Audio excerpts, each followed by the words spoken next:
Greetings, drowsy spirit. Tonight I will be your storyteller, assisting you in falling asleep soundly and deeply. Remember to subscribe and like the video before we start for more bedtime stories. Tell me where you are watching and what hour it is in the comments. I would also love to know what story you would want to hear next. I never imagined that the scariest night of my life would take place in my college dorm, where I felt the safest. Whenever someone inquires about that year, I always start with that. However, allow me to begin at the actual beginning. I had recently relocated to the US to pursue a master's degree. Riley is my name. Stone, who was 24 at the time, was originally from India, but grew up in a neighborhood where ghost stories were primarily shared during blackouts. I had no belief at all in the supernatural. I felt like a new chapter in my life had finally begun when I was accepted to Westlake University in Oregon. The school was encircled by trails, forests, cold winds, and an almost surreal quietness. Hollow Creek Residence Hall, where I lived, was an outdated facility. Thin corridors, brick walls, and creaking hardwood floors that seemed to have their own memories. Harper Woods, my flatmate, was a happy, freckled Tennessee girl. Sayings like, "Girl, this place is haunted as hell," are common. I always shrugged it off, saying, "Just wait until 3 in the morning. These walls talk," I answered. "I'm transferring if walls start talking." But there was something serious in her tone. Harper and I spoke until one of us fainted every night. She would mutter, "Good night, Rye, half asleep already." I would plug in my phone and respond, "Night, Harp." Our beds were on the other side. Sides of the room, straightforward, secure, and typical, up until the fourth night. About 2:47 a.m., I heard what sounded like fingernails faintly scraping my mattress when I woke up. Shh, shh. Still half sleeping, I blinked. The heater, most likely. Most likely nothing. I noticed something odd as I slightly turned my head. On the floor next to Harper's bed, a shadowy figure squatted. I gasped. I was immobile. My mind attempted to rationalize it away. It's her rucksack. The washing basket, that is. It's anything but typical. I muttered, barely audible. But suddenly the shape changed, gently rising, nearly human-like. Harper, no response. As if it were listening to her breathing, the form leaned closer to her bed. I closed my eyes tightly. The shape was gone when I opened them once more. Simply vanished. I told Harper about the shadow in the room the following morning. She chuckled. "You must be under stress, girl. We are all practically dying in graduate school." Perhaps she was correct. However, it didn't end there. After that, our door continued to open by itself every night. Click, cree. Every night, I checked the lock 3 times, sometimes even pressing my desk up against the door. However, between 2 and 3 in the morning, the door would open silently and gently. I mentioned it at the front desk. Laramie, the tall, buzz-cut RA, shrugged. "These structures are quite old. Changes in pressure occur frequently." However, I was troubled by the way he avoided making eye contact. The girl from room 312 came up to me one evening as I was filling my water bottle in the hallway. Hoodie, anxious eyes, short hair. "I take it you're the new girl?" "Yes. My name is Riley." "My name is June." "Parker, pay attention." Her voice trailed off. "Don't ignore your door if it continues opening at night." She paused as well. "Avoid sleeping with your bed close to the left wall." "Why?" I inquired. She parted her lips to respond. Then there was a crash in her chamber. A bang. She winced. She muttered, "Just trust me," and quickly left. I shifted my bed away from the left wall that evening. I had no idea it would save my life. 2 weeks later, Harper fell onto her bed, following a demanding day of school and room cleaning. "Rye, good night. I'm exhausted." "The same." I gave a yawn. "Turn off the lights." We switched off the light. Soft darkness descended onto the room. The curtains were somewhat illuminated by the moonlight. The frames of the old windows shook as the wind outside rustled against them. I swear, not even 5 minutes after I closed my eyes, I felt warm breath on my lips. It was weak at first. Then it grew progressively colder, as if a non-human being were bending over my face. My stomach fell so much that I nearly puked as I opened my eyes a little. There was something on the floor next to my bed. Not entirely human. Not entirely anything. A completely dark figure with a skull-shaped face that was blurry like smoke. It was licking the corner of my lips gently and purposefully, just inches from me. I was unable to move, breathe, or scream. Fear so intense that it felt like death itself caused my body to freeze. The creature let out a low, crackling breath that sounded almost like shh.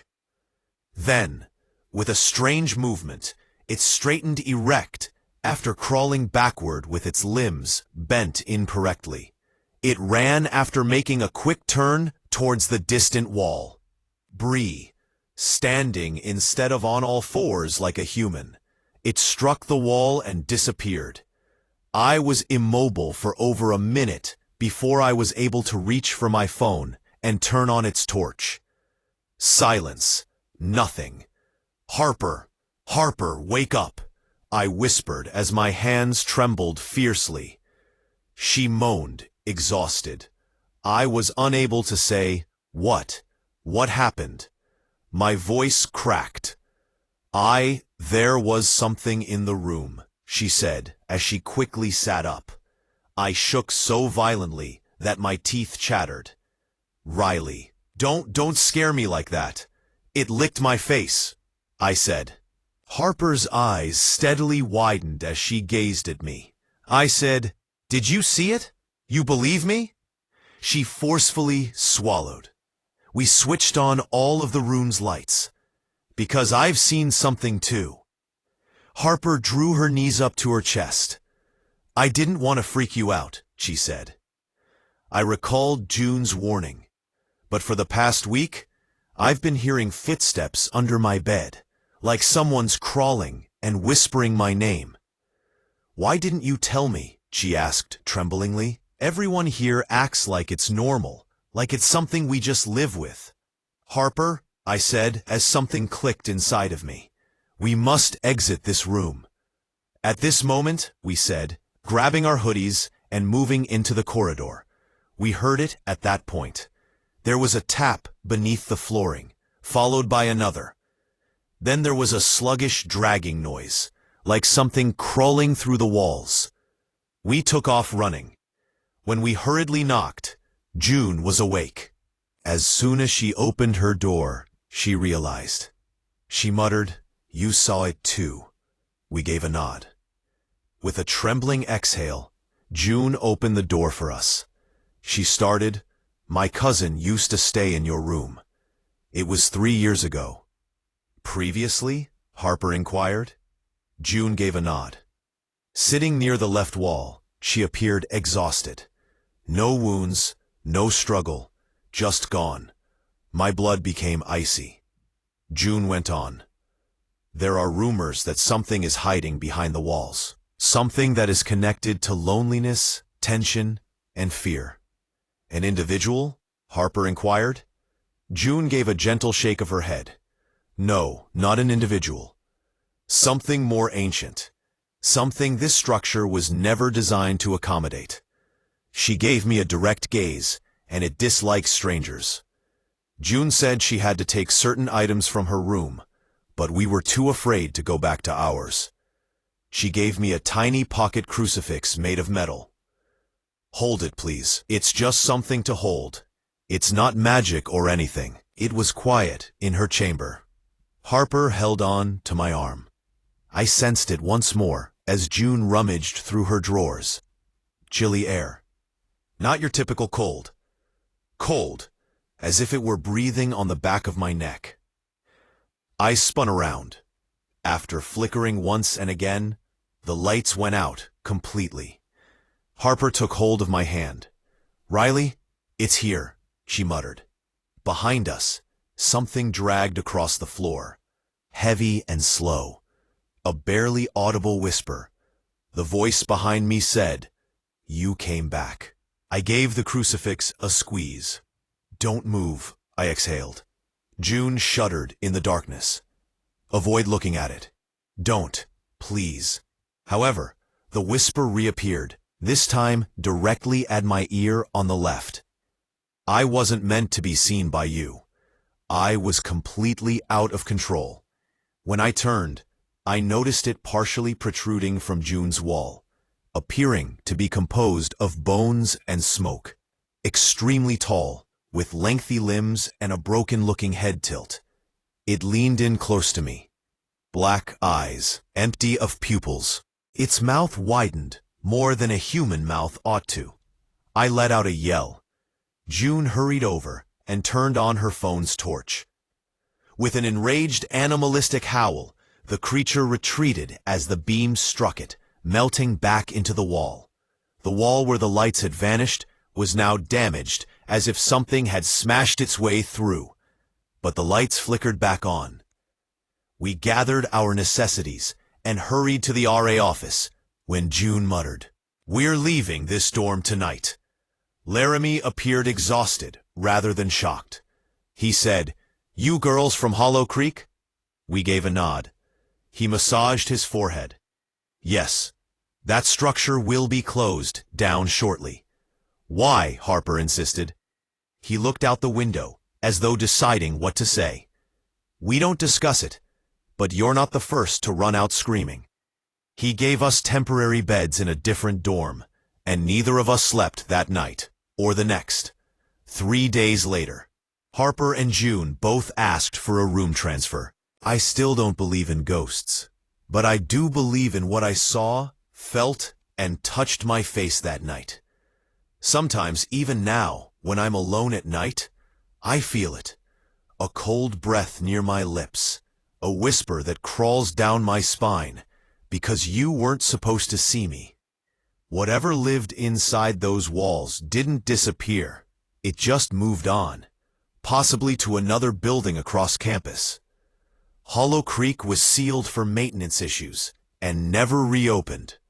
No official explanation. Building. Maybe to someone else. Maybe it's watching someone right now, waiting for another anxious, lonely student to go to sleep. Someone like me back then. Someone who believes that paranormal things don't exist. I never thought I'd spend this much of my life trying to explain something I didn't even have words for as a child. But trauma has a funny way of sticking to you, like wet clothes, heavy, cold, impossible to peel off. Before I tell you what happened, at the age of 7, I was a plump child with bowl-cut hair, a crumpled knapsack, and a love with anything loud, flashy, and ridiculously large. Monster trucks, demolition displays, loud engines. That whole vibe. And I was the one who shoved his nose to the TV and shouted, "Bro, did you see that?" My mom cleaned houses. My dad worked extra shifts at a garage. And we weren't wealthy. We weren't even making ends meet every time a truck overturned. I felt like Christmas woke up early when my parents told me we were going to a big American-style motorsport event in a city far from our own. We couldn't afford a hotel. So we booked a cheap old hostel, tucked behind a street full of neon signs and overflowing trash cans.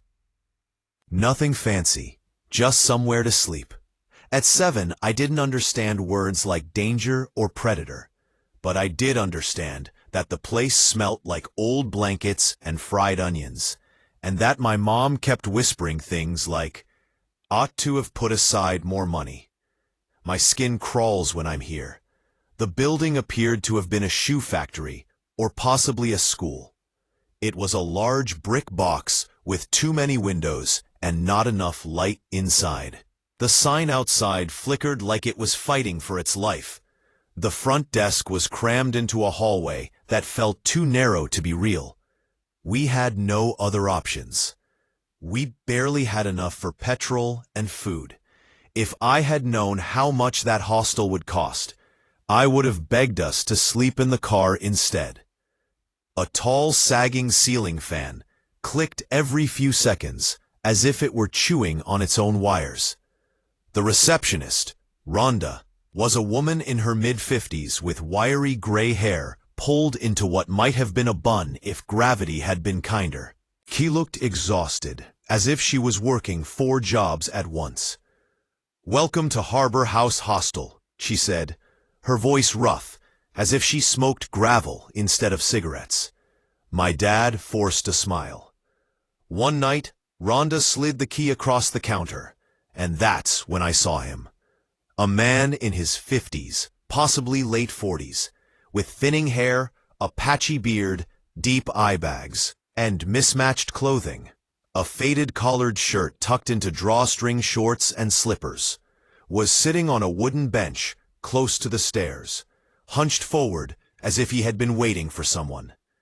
He didn't blink, just stared, and then he smiled. A slow, stretched smile that never touched his eyes. I don't know why, but something inside of me whispered, "Don't let go of her hand." My mom gripped my hand and said, "Come on, baby, let's get upstairs." I didn't move until she pulled harder. "Not in this place." I want to take a brief break from the story. I don't want to waste words, but because this is important. People believe that children forget trauma and that memories fade, but what really fades is your capacity to act as though it never happened. Each year, you gain a better understanding of what your brain was trying to conceal from you, and the image becomes clearer. I didn't have the vocabulary at age 7, but at age 21, I do, and that makes remembering a completely different kind of nightmare. All right, let's return to the hostel. Bree. My dad snored like an engine with a loose bolt. My sister kept kicking me while she slept, and my mom always whispered prayers under her breath when she felt uneasy. The following morning, the city was bustling with tourists, street vendors, and children running around with cotton candy and greasy fingers. It was hot enough that the asphalt felt soft under my shoes, and we were on our way to the motorsport arena when my dad said, "Hang on, I had to use the loo." He entered a luxurious hotel lobby that was spotless, air-conditioned, and bright. It was like entering a different world. My mom, sister, and I were sitting on a bench by a large window that faced the street. I was swinging my legs and dozing off when a strange, chilly feeling crept up my neck, like someone poured ice water down my spine. I turned to see the man from the hostel, standing outside the glass, staring directly at me, with his hand pressed against the window. His other hand concealed Brr. She hardly looked up from her phone as I said, "Mom, he's watching me." "You're fine, sweetheart. Most likely, all he's asking for is directions." When I turned around, he had vanished, as if he had melted into the throng. We left the hotel and returned to the heat and bustle of the typical bustling street, complete with kids yelling, vendors shouting, and automobiles blaring. We were waiting at a crosswalk when I heard a low, raspy voice say, "Hey, hey kid," far too near to my ear. "This way. Come here," he murmured in a low, harsh voice, "just for a second." I turned to see him standing across the street, gesturing me over. His gaze never blinked, and my body froze, not out of obedience, out of terror. I didn't think, I didn't breathe, I just responded, and I took a step forward before someone called out, "Hey, you sick freak!" A man in his 30s shoved himself between us and slammed his foot onto the stranger's hand as he reached out. The man yelped and jerked back. My mum grabbed my wrist. "Walk immediately. Don't turn around." The hallway was dim, lit by a single yellow bulb buzzing like a dizzy fly. The walls smelt like old socks and bleach. The floorboards creaked under every step I took. The shared bathroom was at the end of the hall near room 7. As I walked, I heard whispering, low, guttural, like a language I didn't recognize. I told myself not to look, but I never saw what happened next because I didn't want to. But kids always look. The door of room 7 cracked open and he emerged. It was the same man, dressed only in an undershirt, without shoes, and with that awful, slow smile on his face. I froze the moment our gazes locked, and he uttered one word. "Come." Quiet. Too quiet. I tried to back away, but my feet would not move, and my mouth remained closed, despite everything inside of me screaming. He grabbed me, dragged me into room 7, and closed the door. I remember the smell of the room, stale air, sweat, dust, and the sound of my heartbeat pounding against my ears. I remember trying to scream, but nothing came out. I remember him threatening me and whispering things that a child shouldn't hear. I remember being so afraid that my body felt like it didn't belong to me. I remember wanting my mom, my dad, anyone. I remember thinking, this is how children vanish. When he was finished, he passed out on the bed, either exhausted or drunk, or both. At that point, I ran into the hallway, trembling so much that I almost fell, locked myself in the bathroom, and tried to wash away the nightmare, my hands shaking uncontrollably. After what seemed like an eternity, I staggered back to our room, where everyone was asleep. I curled into a ball and sobbed until my throat burned. And worst of all, nobody noticed or knew. I still wake up gasping, avoid dimly lit hallways, freeze when someone stares at me for too long, and live with the weight of something I never asked for and never deserved. But I'm no longer alone because my girlfriend knows. She understands more than I expected anyone to, and her family supports me in ways mine never could. I didn't know how to tell them, because at 7 years old, how do you explain the kind of thing adults refuse to believe? I'm sharing this story because someone out there needs to know they're not insane, weak, or broken. They've survived something unthinkable, and that makes them stronger than they realize. And I learned something important. Survival is messy. Healing takes time. But silence doesn't have to be permanent. I never imagined that a cheap overnight stay would ruin my life for months afterward. When people talk about travel horror stories, they usually mean lost luggage, a dubious taxi driver, or perhaps a stolen phone. Mine, on the other hand, still wakes me up at 3 in the morning, which is the exact hour everything went wrong. To explain what happened, though, I must tell you how it all began. I had been backpacking through Europe for the first time. I had saved for years. Worked 2 jobs back in Ohio, lived on ramen, and skipped every night that my friends begged me to go out. My 3-year relationship ended badly before I left, with my ex cheating on me, gaslighting me, and then blaming me for being insecure. I was mentally and emotionally spent, and traveling alone felt like the only thing I still had control over.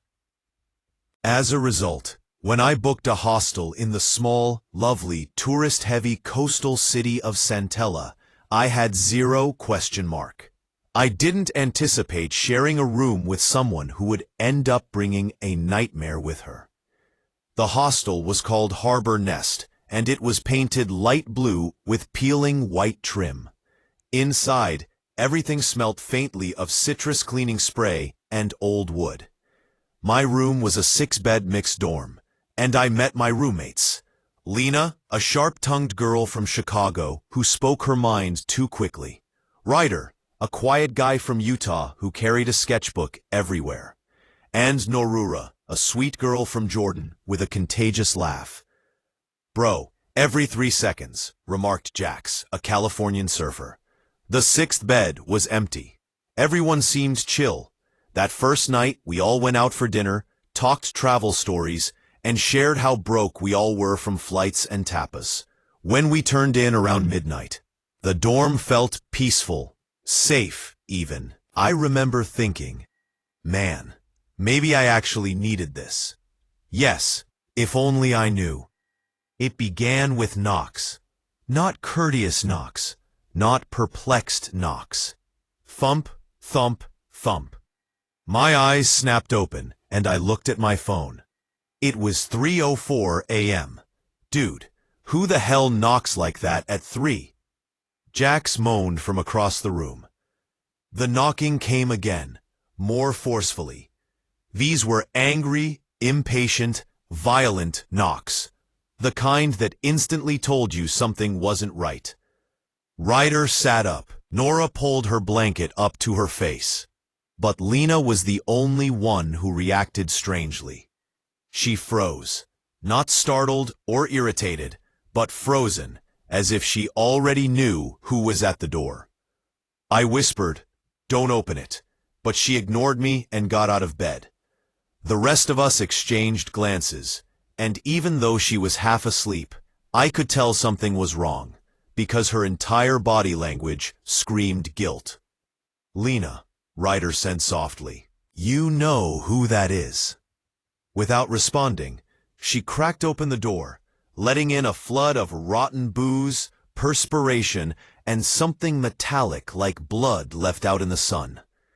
Then a man's inebriated voice said, "Mi chica, open the damn door." The man, who appeared to be in his mid-40s and had wild hair and dirty clothes, staggered into view as the door widened. His arms were covered in Norura gasped. And Ryder promptly sprang up. I felt my chest tighten. "Who the hell is that?" His eyes were glassy and unfocused, the kind you only see in someone who hasn't slept in days or is high on something you can't pronounce. "He's just someone I met outside earlier. He said he needed food, so I bought him dinner. He followed me." Lena toned back, her face pale. "It's fine," she said. "Lena, you don't bring strangers into dorms," Ryder said. "But he's harmless." "Harmless?" I hissed. "He looks like he crawled out of a horror movie." That's similar to the first rule. She was already arguing with him in bad Spanish and slurred English, so she wasn't paying attention. "You can't stay here." "Okay, I told you that.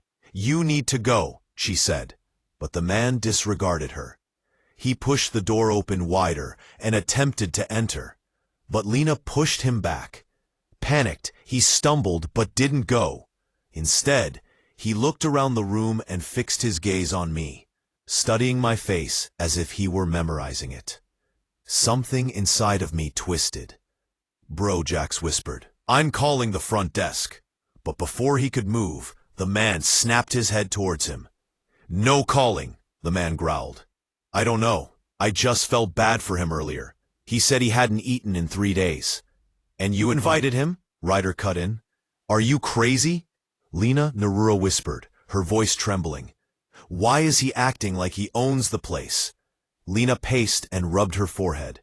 She yelled, I didn't invite him. And he followed. This time, the man approached her more forcefully. You said you helped me, he murmured. You promised. No, I didn't, she sobbed. I said goodbye and walked back. He suddenly pushed forward, seizing her wrist, and she shouted, breaking. Shouting, let her go. Ryder leaped from the bed to pull him back. The man shoved him with surprising strength. Ryder fell backward into the metal ladder of the bunk, hitting his shoulder hard. Nora screamed. Jack stood frozen. My heart slammed against my ribs. I don't know what came over me, but I reacted swiftly. I took hold of Lena's arm and pulled her away. I automatically said, everyone get behind me. Dude, don't play hero. Jack hissed, but it was too late. The man reached into his pocket and pulled out a broken piece of glass, sharp, jagged, glinting under the hallway light. Nora cried out. Ryder swore. Lena backed into the wall, shaking. The world stopped. Hey, I said quietly, hands raised, voice trying to stay calm. Let's just relax, okay? Nobody has to suffer harm. He gazed at me once more. That, you, he muttered, and I felt sick to my stomach. Why me? The same unsettling, slow scan. Why did I feel like he had picked me? Front desk, I muttered to Jax, without looking away. Now? Jax nodded and slipped behind the lockers towards the door. The man noticed the movement. He spun towards Jax. No phone, he bellowed. He ran at him. Jack ran out the door, and the man chased after him, stumbling and slamming into the hallway wall. He screamed, his pure rage resonating throughout the hostel. Ryder closed and locked our dorm door, panting. What the hell do we do? Narura sobbed. Lena sobbed. I'm calling the police, I said, grabbing my phone. But before I hit call, bang. We all jumped when the door shook fiercely. He was pounding his body into it. The poor hinges moaned, the frame rattled, and the entire room seemed to be vibrating. Open! Open the door, he yelled. Nora sobbed quietly into her sleeve.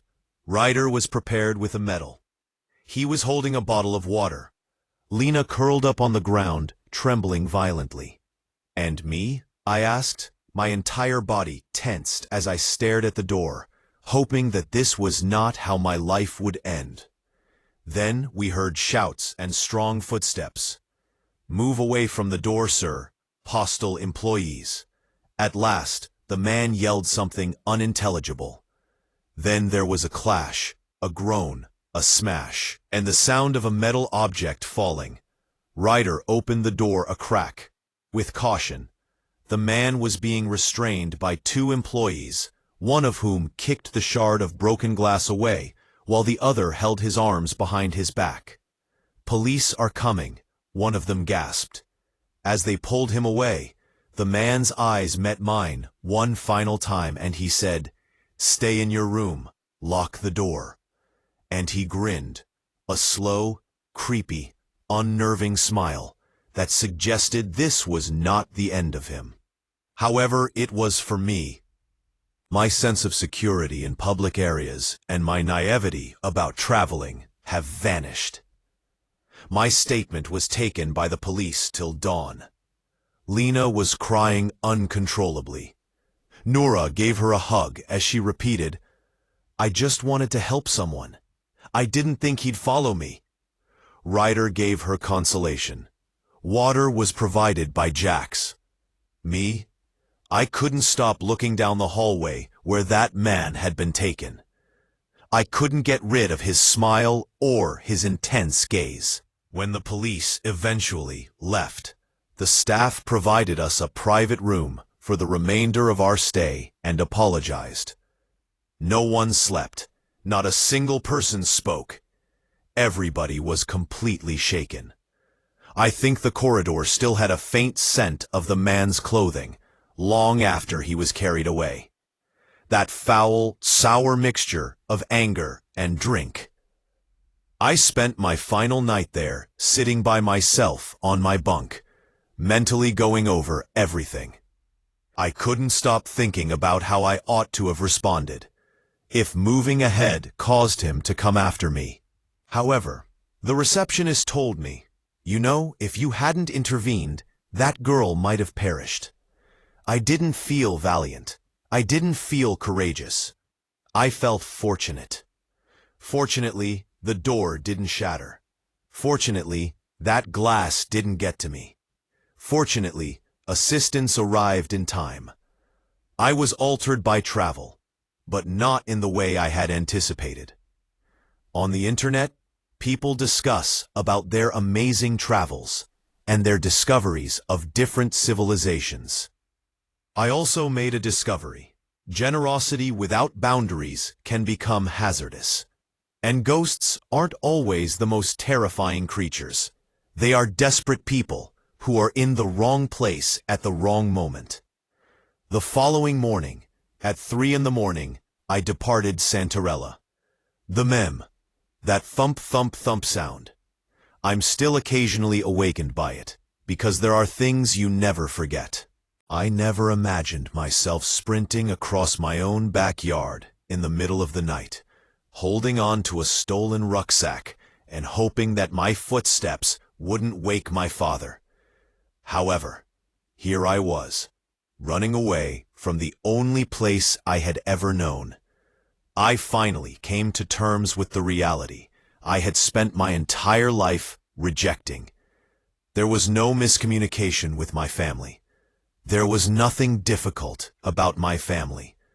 My entire family was involved in criminal activity, and I was meant to carry on the tradition. When I was growing up in Red Pine, Oregon, I always believed that my parents were just weird, controlling, suspicious, and unquestioning. There were security cameras all over the place, including inside the home, and we lived on a sizable lot encircled by pine trees. I had no true friends, was homeschooled by private instructors who changed every 6 months, and was never permitted to have sleepovers. I didn't question it. It wasn't until 2 years ago that my dad sat me down at the kitchen table, leaned forward, and whispered, "You're old enough now, kid. Time to learn what we really do." My mom was always listening, but I remember blinking at him as she sliced peaches at the counter. He opened one file, then another, then a third. Names, images, money transfers, cargoes, routes, forged identification, and plans. My stomach turned. I muttered, "Dad, what is this?" He smiled. "Our company, the family, legacy, and eventually it will all be yours." My mother added softly without even looking up, "Sweetheart, it's in your blood." I wanted to throw up. Narcotics trafficking, illicit weapons, money laundering, persons who were removed, people who attempted to flee, and disappearances. Apparently, I was the next person in line. That day, I declined. Dad didn't argue. Then, no. He merely grinned in this. I had never seen it in such a chilly, dissatisfied manner. He tried everything during the next 2 years. Manipulation of guilt, discussions about family responsibilities, threats masquerading as warnings, and making me attend business meetings while watching films and taking exams. And when I continued to push back, he uttered the words that sent shivers down my spine. "You either carry on the tradition or you won't live long enough to regret it." I had no intention of going for a run until tonight. "Decision, time's up. Tomorrow morning, you start training," he said calmly and menacingly as he entered my room tonight and sat on the edge of my bed. I gave a nod. I grinned. I feigned. And as soon as he left, I took my rucksack, stole money from his office safe, and slid out the window. Until the home was only a dot in the distance, I kept running. I hiked for miles through the woods before arriving at Brereton, a small, peaceful town 40 minutes away, because I knew they would check bus stops and airports. I disguised myself by keeping my hood up, avoiding streetlights, and purchasing items from a market that was open around the clock. Thrift store clothing, inexpensive spectacles, and hair color. Then I discovered it. A hostel off the highway, sitting by myself, close to a row of trees. Old gray, 3 levels, weather-beaten sign, dawn. Stay in a hostel. There are weekly pricing available. Excellent, forgettable, inexpensive, concealed. I entered using a fictitious name. Checking in? "We close the desk at midnight," remarked the receptionist, a short, balding man with weary eyes. "Yeah," I said, attempting to make my voice seem a little deeper. "If you have a room, 50 per night. No breakfast, no pool, and no post-check-in refunds. The rules are written on the wall." He moved a key over the counter. "3rd floor, left side, 5th floor, room 312, door." I felt it was perfectly normal. I opened the door and went inside. A hint of lemon cleaning and an older fragrance, like dust stuck in the walls, pervaded this space. A wardrobe, a large window, 2 beds, and a small bathroom. Nothing noteworthy. I threw my luggage onto the bed and leaned against it, letting out a trembling breath. After jogging all night, my heart was still pounding. "Holy crap, I actually did it," I said to myself. I felt secure for the first time. I ought not to have.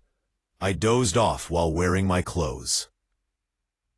I was startled awake by a loud knock. The time on my phone was 11:14 p.m. I staggered over to open the door. Standing there, breathing a little quickly as if she had jogged upstairs, was a girl with a little rolling luggage. Hey," she uttered while brushing a dark hair out of her face. The sign outside said, "Is this room 312? But it fell off.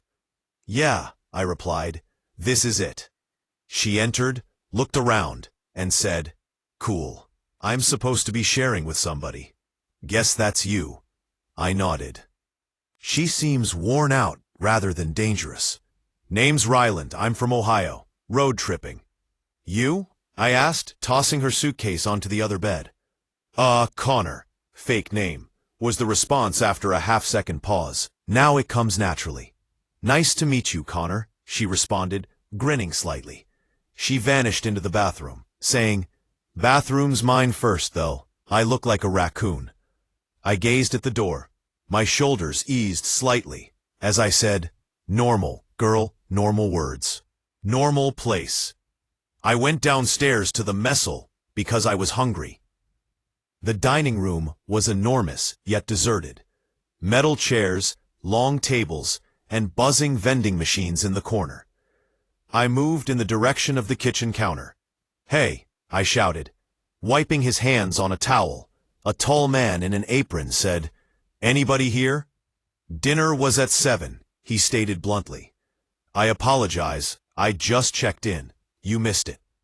He let out a sigh. "Okay, I'll get you leftovers." "Don't make it a habit, okay?" he said, handing me a plate of reheated pasta that tasted like it had been around for a while, but hunger didn't care. The girl from my room came out of 311 next door as I made my way upstairs. "Oh, hey," she murmured. "I misheard and thought you were still asleep, but I'm in this room instead." She chuckled quietly. I gave a nod. We both said good night and retired to our rooms, saying, "Gotcha. No worries." Up until it didn't, everything seemed normal. I was startled awake by something just as I was closing my eyes. From the adjacent room, it sounded static, thundering, and sharp, like a TV that was stuck between stations, yet was set to maximum volume. I pulled the pillow over my head, covered my ears, and moaned. Then, however, there was a thump. Something striking the wall with great force. I muttered, "Damn, is there a battle going on inside?" I listened while sitting up. Furniture being hurled. A girl yelling. I was unable to tell. Suddenly, the sound ceased. Quiet. Not quiet, serene quietness. Strange quiet. My stomach contorted. I crept over to the door, cracked it open, and froze. 2 men stood outside Ryland's room at 311. A man pulled a body by its legs. A girl stood motionless, her hair smeared with blood on the corridor floor. My body would not move, my chest locked, and my breath caught. "Get her downstairs. Boss wants it clean," the second man muttered as he cleaned the floor behind them with a mop. "She didn't last. Too much blood loss," the first man retorted. They dragged her towards the stairs, into the basement, and into the dark. My heart, I felt, elated after being hammered that hard. "Stay put. Hold your breath. Keep them from seeing you." I silently and quietly shut my door once they had vanished. I fell to the ground, trembling violently. "Was that true?" I muttered. "Gosh, oh gosh, gosh, oh gosh." I didn't get much sleep. When daybreak arrives, I hurried downstairs to look over the entry log. Nothing after mine, except name after name. No Ryland. Absolutely no female check-in. My heart thumped painfully as I gazed at the empty space. She was either obliterated or never existed. My hands shuddered. No, I required responses. I required the truth, and I was foolish enough to search for it. I held off until nightfall. I went downstairs and hid behind an old vending machine outside the basement door when the hallway was empty. About 1:40 a.m. VM. One of the mails from the previous evening showed up, entered a code into the keypad, and entered. I committed the pattern to memory. I hurried to the keypad and entered it as soon as he left. The door made a click. I crept in. It was not a basement. It was a lab with glass tanks, machines, sealed pods, odd equipment on tables, and worst of all, rows of liquid-filled cylindrical pods. Every one of them has a human body. Some are still, some are twitching, and some parts are missing. My legs almost gave way, and my throat closed.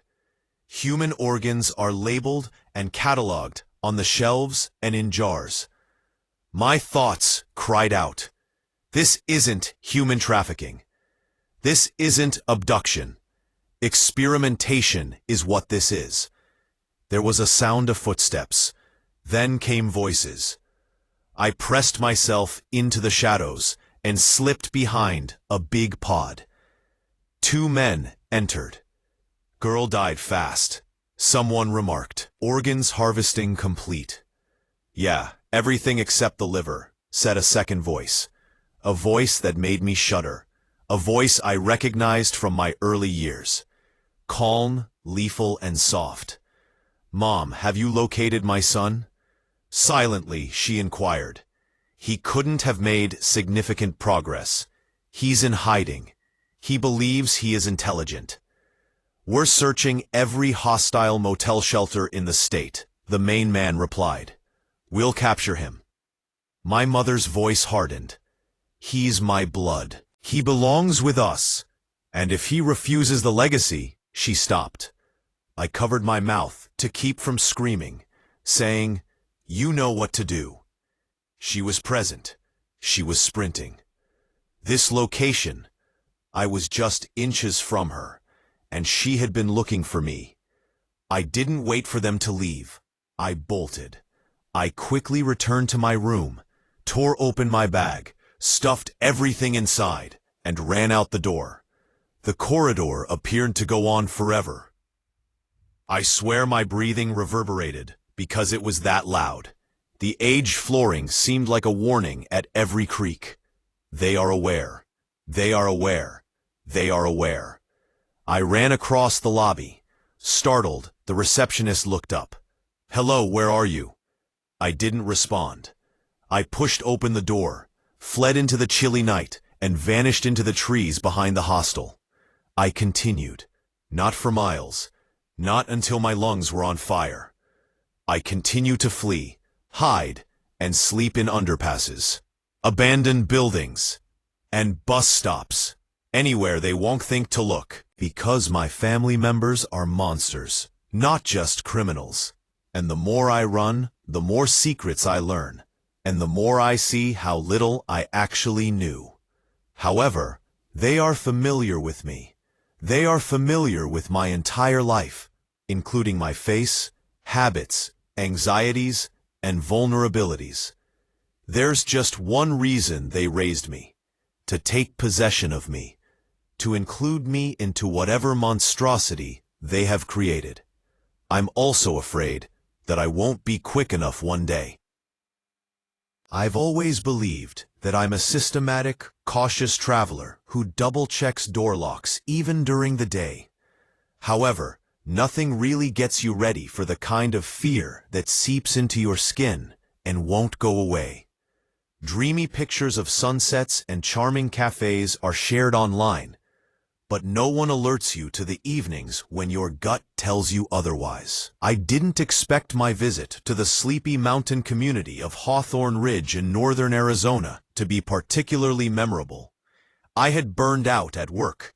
I have too many deadlines, too many people telling me what to do, and not enough sleep. Before winter arrived, my buddy Janelle and I made the decision to take a quick vacation.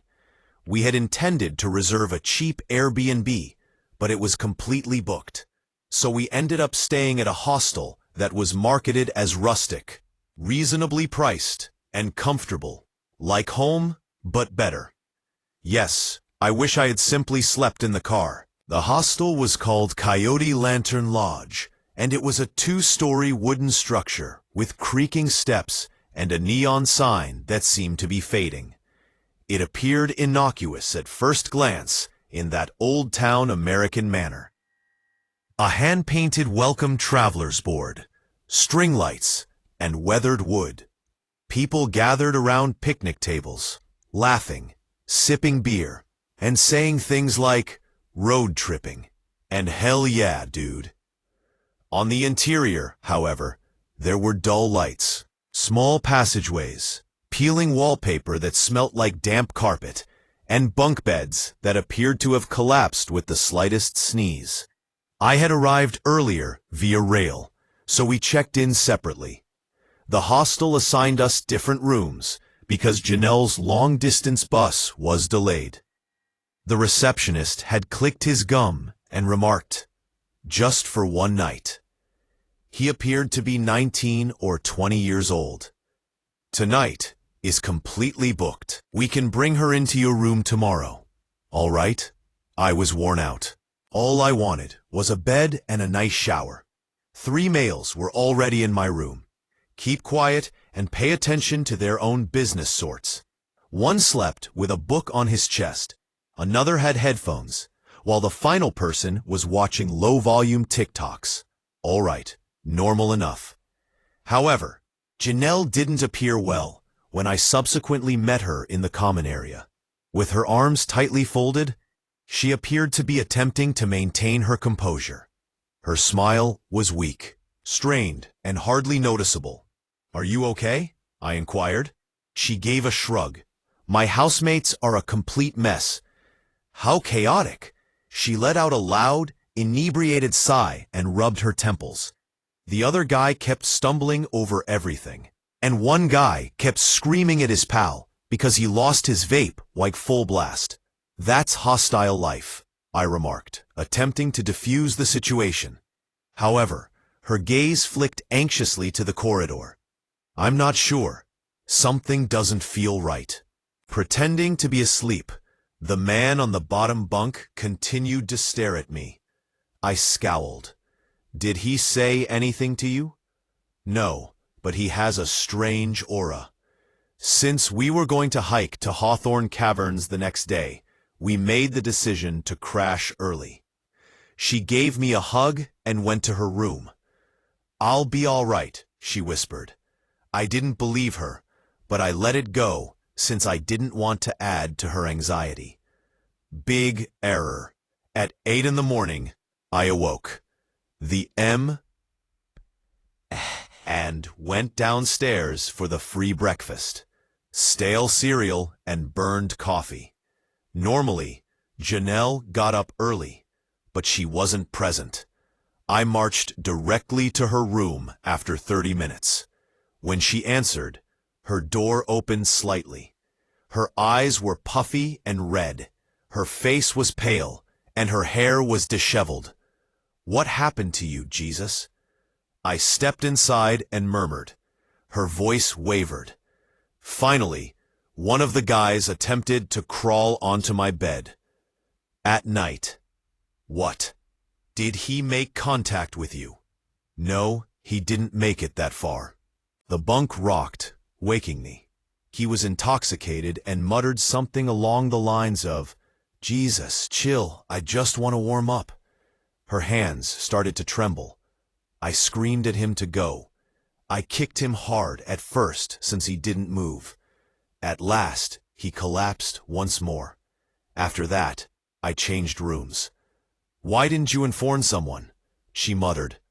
I didn't want to make a scene. All I wanted was to leave.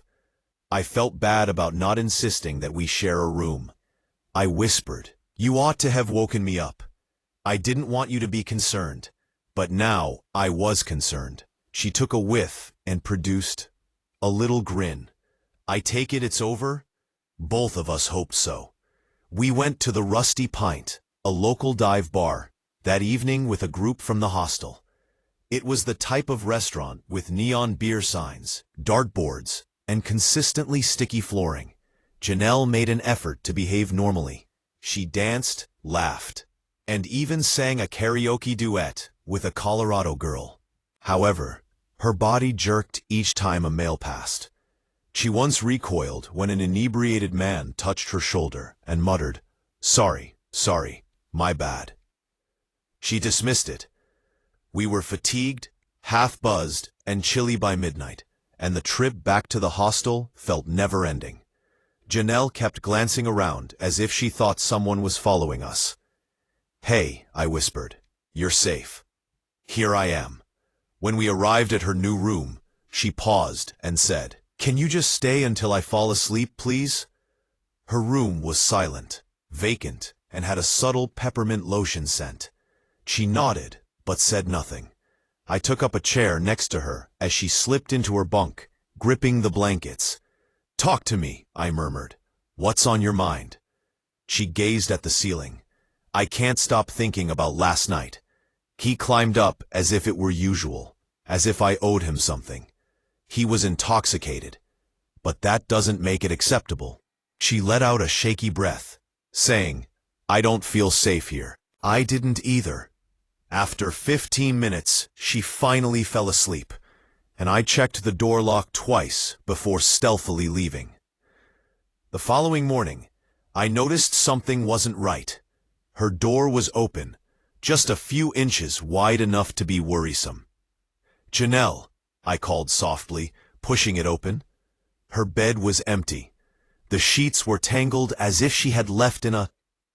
I asked the receptionist, "Did you see my friend leave earlier?" He scratched his head.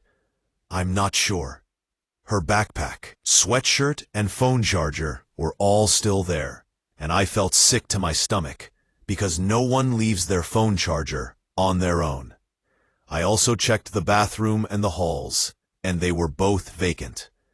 I worked the night shift until 5 o'clock and didn't see her come downstairs. "Could you check the cameras?" "They're a little outdated and don't always work, so of course they didn't." I looked around the bus stop, cafes, and shops in the area, but nobody had seen her. By early evening, panic took hold of me, so I stormed back to the hostel and called the manager right away. The manager arrived. "We'll check the footage," said a middle-aged man with weary eyes and a forced smile. At 12:47 a.m., the hallway camera captured Janelle entering her room. At 3:16 a.m., static, full screen, hissing snow. When it resumed, her door was open and no one was visible. The manager ran a hand through his thinning hair. Perhaps she had left during that glitch.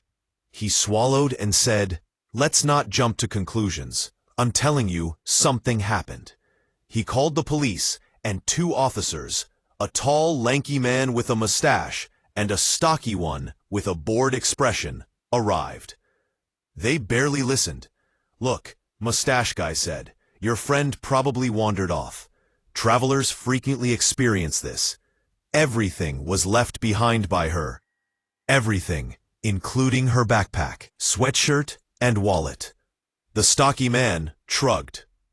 "Perhaps she made a new acquaintance. Would you please quit saying that?" I lost my temper. The man with the mustache sighed. "There is a 48-hour window within which we can file a missing person report. She might be in peril." I gritted my teeth as they exchanged a look that conveyed, "We've dealt with hysterical tourists before." Her first flatmate for the night. I'd like to speak with him. After hesitating, the manager showed us to a little room in the rear. When we came in, he looked up from a book. A wiry man in his late 20s, with a bruising down his jawline and lifeless eyes. "What now?" he complained. I moved to the front. He rolled his eyes and asked, "Where is she?" "I don't know," she said, freaking out last night about nothing. "You got into her bed." "I was cold," he retorted. "You tried to touch her," he chuckled as he got to his feet. "My blanket sucked." "You're not in queue." He strode forcefully in my direction. He firmly grasped my wrist before I could move. He hissed, "Back off. Give up." However, he tightened his hold and used startling strength to force me against the wall. My ribs burned with agony. "Is that what you desired?" he growled. "Do you really believe you can simply blame people?" The cops took no action. Half-heartedly. "Hey, mustache guy," he mumbled. "Avoid getting physical." With a sly smile, the man let me go. I grabbed my arm and staggered back. "You enjoy creating drama," he whispered. "It was strange, your friend. That's all." Shaking, I retreated from the room. Soon after, the officers departed, saying they would check the area. They didn't. I looked everywhere. Hours went by. By 2 a.m., I was on the verge of going insane. Then I noticed it. At Pine Hollow Lodge, a dim light flickered from a far-off window. On the outskirts of town, a little motel run by a family. I bolted.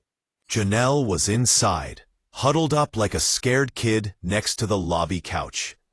Her lips quivered, her eyes dilated, and her knees drawn to her chest. "Janelle." I passed out and fell next to her. She gently raised her gaze. Her voice broke. I had no idea where else to go. She filled me in on everything. Every shadow, every sound, every terrifying moment, and something else. At 3 in the morning, she awoke.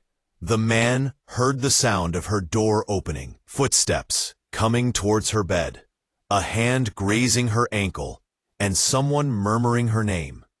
She dashed into the corridor barefoot. She had no idea who it was. She didn't turn around. She simply took off running. We went back to the station. With her hands shaking furiously and her voice wavering, she reported everything. The cops didn't change their expression. One whispered, "You ought to have locked your door." She sobbed, "I did lock it." They possessed a key. One more person shrugged. Not all hostels are secure. You must understand what you're getting into. I pounded the desk with my fist. Are you serious? The officer said, "Watch it," as she was about to do so. It didn't matter. They weren't going to. You're borderline disorderly. We purchased tickets on the earliest morning bus. During the whole voyage, we didn't speak. Fear and tiredness weighed heavily on our minds.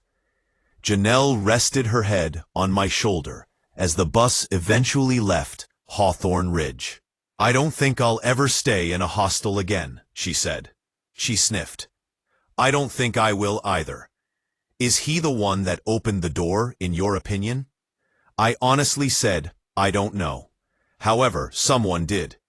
The ensuing hush was oppressive. Even though we had left the town, the horror followed us about like a shadow, reminding us that even seemingly safe locations might harbor monsters. Those things in the dark, or ghosts, aren't always the true fear. It's human beings. The worst part is that you never anticipate it. I never imagined that my best friend would go utterly insane in a cheap bunk bed hostel in Colorado, or that I would spend the longest night of my life questioning whether he was correct. My mother calls me Lance Waverly, a 27-year-old broke filmmaker, part-time editor, and full-time moron. Torrin Hale was my closest friend and the person with whom I essentially shared a brain since my freshman year. Yes, that is a strange name. He used to claim that his mother was an extreme hippie. We made the decision to visit Ridge Hollow Hostel, an inexpensive roadside lodge close to the Rockies, last winter. Not for hiking, skiing, or socializing. All we needed was a respite from reality. I had recently lost my job as a film editor. Torrin had recently ended his relationship with his girlfriend, who had stolen all of his belongings and his sanity. After gathering our cameras and backpacks, we set off for a location we believed would be serene. We were fools. It appeared older than it was advertised. The structure swayed slightly, as if it had a single sore knee. Half of the letters on the neon sign were dead, so it flickered, RIDGELOW. The siding cracked as the wind whistled. The smell inside was of someone cooking bacon in a toaster and old carpet. "Yo, name check," said the lanky, patchy-bearded man in his 30s who worked at the front desk. We gave him our IDs.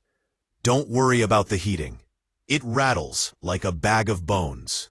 You have room 209, top floor, co-ed bunk room."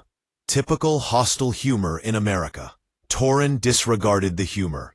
He'd always detested historic structures. I gave him a shove, "Dude, unwind." He forced a grin. "Yes, I'm okay." However, he wasn't. Torrin claimed to have heard his name whispered deep under a tunnel 3 months ago, while filming a stupid documentary on abandoned mines in Georgia. We repeatedly listened to the audio. Bruh, nothing. Torrin, however, did not dismiss it. He began perusing odd web forums. Liminal spaces, beings in forgotten locations, and this strange online phenomenon known as the hollowing. Basically, the idea that certain locations draw organisms that imitate human speech. Every time he mentioned it, I laughed. He also chuckled. However, the laugh gradually subsided. 8 bunk beds and 2 people who appeared to be addicted to energy drinks and sleeplessness occupied room 209. Bruh. A female with cut hair was using headphones to blast punk music. One man slept while wearing his hiking boots. The heater trembled as if someone were imprisoned within. The upper bunks beside the window were ours. The cracks allowed cold air to flow in. Torrin muttered, "Bro, it doesn't feel right here. It's not a Marriott, but rather a hostel." He gave a nod, but his gaze continued to wander to the corridor. About 1 a.m. Section, mentioned ammonia. I shook my arm as I woke up to Torin. "Wake up, Lance," I moaned. "What?" He gestured towards the hallway door. Outside the glass panel, there was a person. A tall, motionless shadow. I muttered, "Probably a guest." "No, look." The shadow didn't precisely resemble a human. Its head was slightly slanted, as if it didn't fully comprehend what it was to be human, and its shoulders were excessively small. Then the lights flickered, the heater banged loudly, and the shadow vanished. Absent. "Jesus, dude, you're freaking yourself out," I said, rubbing my face. But on the inside, I wasn't so sure. "I think someone's trying to call it, someone in this hostel," Torin muttered as he paced the corridor the following morning. "What is it?" I inquired. He spoke more softly. "The one that is hollow, the imitation. That forum item. It's being called forth by someone here." His expression was so serious that I almost chuckled. "Stop, Torin. This isn't a demon, it's anxiety." He either pretended not to hear me or didn't. "A girl named Redden." "Yes." Another strange name. Arrived during breakfast. They sat with us. Colorado is full of them. She traveled inexpensively and took seasonal jobs. She observed Torin drawing something on a serviette. "What is that?" He swung the serviette in our direction. He added empty white eyes to the silhouette from last night. I snapped, "Dude, quit." Rhett arched her brows. "That is really unsettling. Did you notice that?" Torin nodded before I could stop him. It was right outside our door. The other antagonistic visitor looked. Fantastic. We were the strange ones now. We had hamburgers. It was lightly snowing. There was silence throughout the town. Torin continued to glance over his shoulder. "Lance, I heard something humming, like chanting in the corridor last night, and someone is calling it.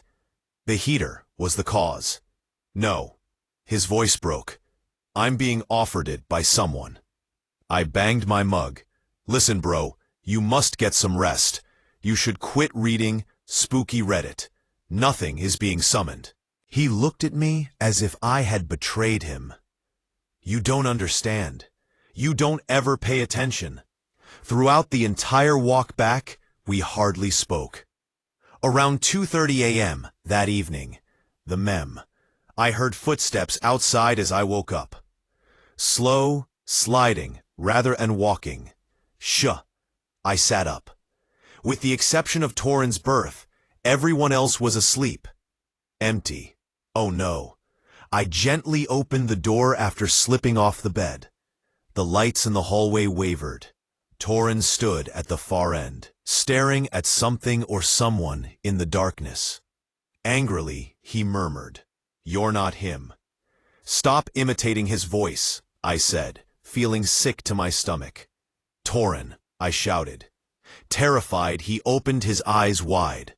"That wasn't you speaking, Lance." I remained silent. The shadow at the end of the corridor slid into the stairway after bending like it was dislocating. We just stared. "I told you," Torin said in a whisper. Torin stormed into the room with something the following morning. He discovered a tattered notebook behind the dryer in the laundry room. This was read by Lance. The handwriting on the pages seemed unsteady. "It now knows who I am. It mimics voices. It remains close to room 209. When it calls, ignore it. The person closest to you should not be trusted. Conflict is necessary for the mimic. It thrives on conflict among friends." I chuckled uneasily. This is a traveler's joke. However, the postings stated precisely what was happening, which made my throat feel dry. Torin took hold of my sweatshirt. "Lance, it wants me. It is being summoned by someone in this hostel." We prepared to depart. I assured Torin that we would return to Denver, get him assistance, and soothe him. But he murmured, "I heard you talking last night," as I was zipping my bag. "What?" "I could hear your voice inviting me into the hallway, even though you were asleep." "Come here, buddy, just need to show you something," it repeatedly said. "I didn't say that." "I know you didn't," he yelled. Then he took a shaky breath. "The building darkened around midnight. It's using your voice now. There is complete quiet, no lights, no warmth. Visitors cursed and used phone flashlights. Once more, Torin was gone. Until I heard it, I dashed into the empty hallway. From the storage room came a low humming, the identical tone Torin had described. I opened the door with a push. Torin stood in the middle of the room, clutching the peculiar notebook as if it were a sacred text. The candles flickered. The shapes of the shadows that crawled down the walls did not correspond with our bodies. He turned slowly and said, "Torin, what the hell are you doing?" "It's you," he muttered. "You're the one calling it." "What's that?" "No. I think you detest that. You want me to leave. The summoner always betrays the closest buddy, according to the journal. Listen to me, Torin." He picked up a metal crowbar off the ground. "You can't feed me to it. Stop, Torin. I'm afraid of you." He moved in closer, trembling and sobbing. "You're not Lance. The entity wearing his face is you." My heart was racing. He attacked me. I sidestepped the initial blow. The wall was slammed by the crowbar. I took hold of his arm. "It's me, Torin. I am genuine." In the corner, something moved. We both froze. Leaning out of the shadows was a tall, slender figure that lacked details and was only a silhouette. It tilted its head just as Torin does when he's perplexed. Torin shouted and swung furiously once again, as it whispered in my voice, "Come here, buddy." The pipes were struck by the crowbar. Steam exploded. Alarms went off. Freezing water was sprayed by the sprinklers. Darkness returned as the shadow vanished. Torin broke down in tears. "All I wanted was for it to cease imitating you. I didn't want it to turn into you."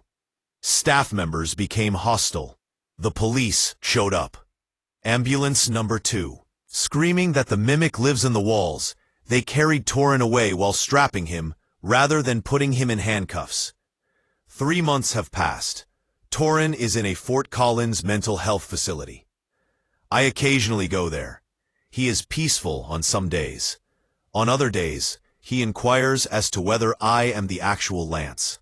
I'm not sure how to respond, because I occasionally hear humming in my flat vents late at night, as if something has followed me home. When I switch off the lights, I occasionally hear a whisper. A voice just like mine. "Come on over here, friend." After that, I avoid the dark. I had no idea that my first summer would become something I would strive to forget for the next few years. However, the worst stories typically begin with a young, impoverished, naive person who is making a lot of effort to prove they are mature. Such person was me. I stayed in Riverside Bend, a mid-sized college town in Oregon, where the summers smelt like pine sap, rain-soaked concrete, and poor choices. Instead of returning to my small Ohio town for the break after turning 18, there was a catch to the affordable summer accommodations given by my institution. The remaining students were required to work part-time in any area that needed personnel. At the Timberline Hostel, which was located right behind the college leisure center, I got stranded. In the 1970s, it was an old motel. There were 2 stories, faded red doors, squeaky balconies, and a flickering neon sign that said Timberline, but only the letters IMBBE were functional at night. Students remained. I staffed the nighttime counter while visitors stayed on the first level. Everyone I told chuckled. Before heading off for her summer internship, my roommate Zoe had explained that it was a hostel and not a haunted mansion. My relative quipped, "You'll get free snacks and maybe meet a backpacker with an accent." Yes, all right. Very humorous. To be honest, working the midnight shift was quite lonely. The automated doors were jammed. The keycard system was older than my parents' marriage, and the lobby lights buzzed. However, I wanted the money and to feel like I was at last in charge of my life. That assurance was short-lived. It was one of those warm but not hot nights in late July, when the sky is strangely bright even at 10 p.m. and the air feels thick. At 11:45 p.m., I clocked in, took a lukewarm Diet Dr. Pepper from the little fridge, signed the duty log, and took a seat behind the counter with a stack of outgoing check-in packets. There was silence on the timberline. Too quiet. I kept looking at the security monitor, which displayed doorways and hallways in a blurry split-screen stream. The quality of the cameras was poor. At least they provided me with some comfort, even though they flickered half the time. About 12:55 a.m., a man entered from within the building as the lobby doors slid open. It came from someplace in the guest halls, not from outside or upstairs. He appeared to be in his mid-20s, if not older. He had tan complexion, dark hair, a jacket that was buttoned up despite the heat, and he moved slowly and strangely, observing everything as if he were memorizing exits. He approached my counter directly. "Hey," he murmured in a hushed voice, and silky. I put on my customer service smile and said, "I think I locked my key inside." "No issue. Which room are you in?" "Room 114. I entered it into the computer." Nothing. No visitor with that name. No assignment for students. According to the records, the room was empty. "Are you a hostile visitor or a student?" I inquired. "Learner?" He answered right away. My gut twisted in some way. He didn't seem like a college student. No student ID lanyard, no backpack, and no weary eyes from final exams. However, I made my first error of the evening because I was preoccupied with paperwork. Without requesting confirmation, I gave him a new key. "Here you go," I said. His gaze lingered on my name tag as he accepted the key card. A second too long. "Thank you, Ela." I froze. I hadn't introduced myself to him. I dismissed it. Many visitors read their name badges. I tried not to think too much and contrived a grin. That ought to have been the end of it. But he continued down the hallway and vanished around the corner. Approximately 3:20 a.m. The lobby doors opened once more. He returned, but he appeared more determined this time. His shoes were loose, his sleeves pushed up, and he had sweat on his forehead as if he had rushed. "Can't get in," he murmured. "Doors lifeless. Lifeless like the light doesn't turn on when you swipe." Nothing from him. Just a steady flicker. "Yes, all right," I sighed. "Probably the batteries." I grabbed the maintenance kit, fastened my radio to my belt, and followed him down the dim first-floor hallway, where the lights buzzed overhead and the carpet smelt like wet socks. "What's your name?" he asked casually. "They die all the time. I'll come up and replace them." Unfortunately, that was part of my job. I instantly said, "Leela," which I later regretted. He did not extend his. We arrived at room 114.